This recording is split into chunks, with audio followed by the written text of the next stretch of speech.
Hey guys, it's Jason and I'm on board the beautiful Oasis of the Seas. This is my last day of the cruise and I wanted to do a little bit of a cruise review for you guys and let you know what my experiences are like, what my thoughts are, everything else about this cruise versus maybe other cruises I've done. So let's go ahead and dive on into this. So I want to start by saying that this cruise was absolutely fantastic.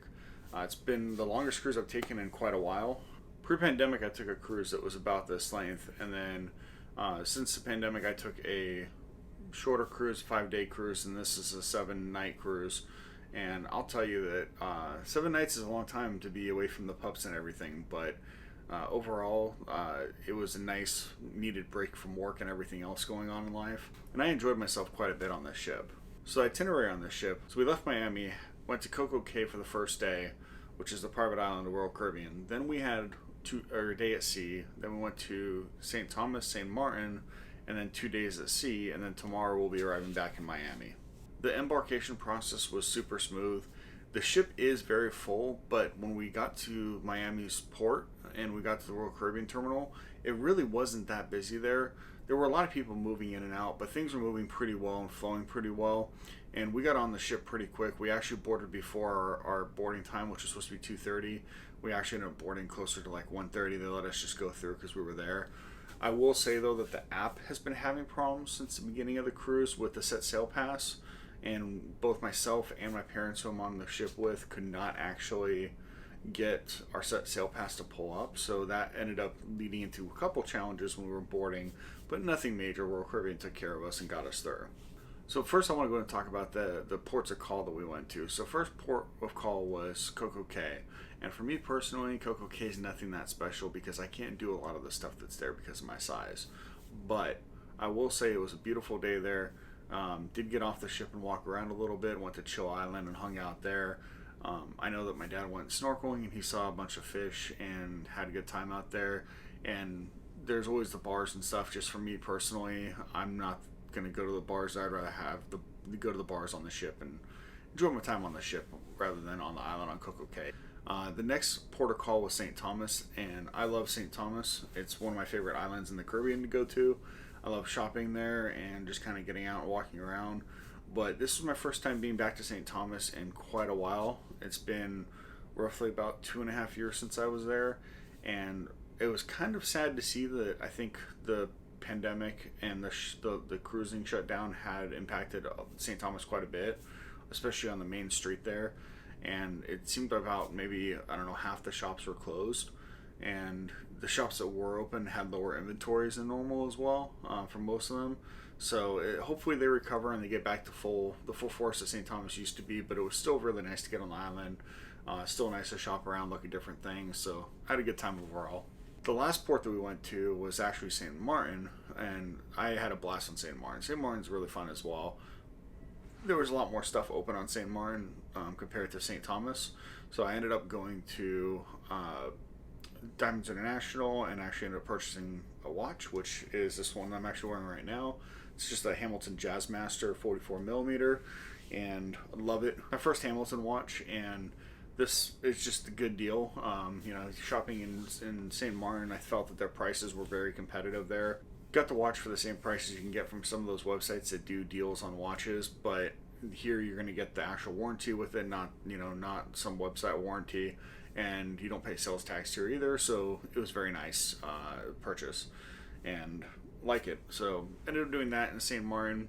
Ended up going to a bunch of other shops as well. I looked for a tag watch, but the tag prices just weren't that good. They were only doing 15% off, and it's kind of a bit more money than I wanted to spend right now on a watch.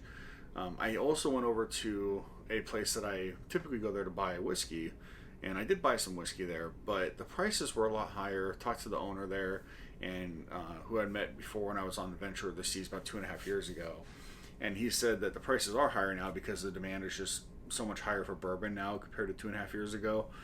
For example, they had Blanton's Gold, which I purchased the last time I was in St. Thomas about 2.5 years ago for about $110 a bottle. They wanted $450 at this place.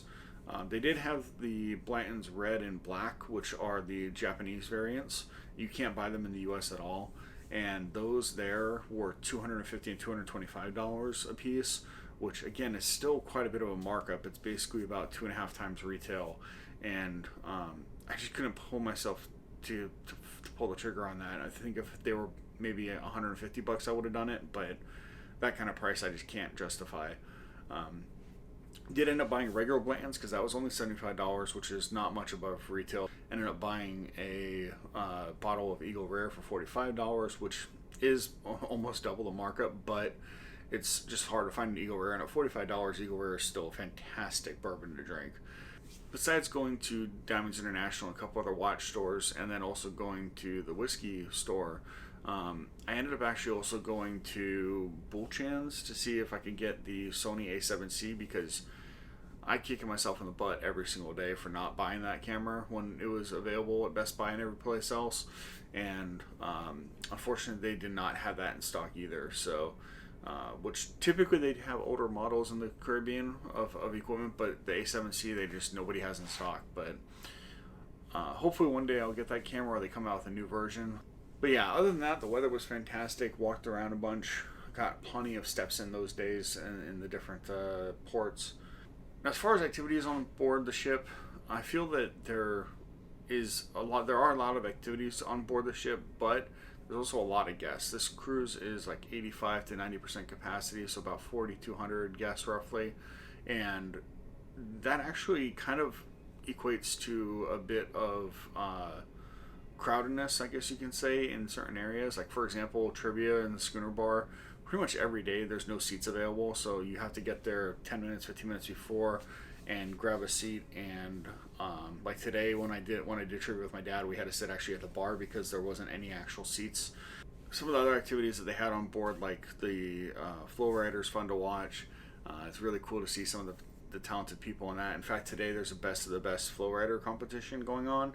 I think at like 5 or something like that, so I'll be up there to watch that. Watch people on the rock climbing wall from my room was really cool. Seeing some of the other activities like the music hall entertainment. There's a band called The Humans, and they are actually really good, so I enjoyed going out to the music hall and listening to them the nights they were there, and just having a couple drinks out there. So it wasn't too crowded most of the time in those areas, but sometimes it got a little bit more crowded. Masks are completely optional on the cruise now for passengers as of the filming of this and as of my cruise. So it's a little weird because I feel like there should still be masks, but because the crew is all wearing them, but then none of the passengers are. So I feel like there's still a lot of cleaning and sanitizing going on the ship, which is nice. And so I feel pretty safe on the ship for the most part.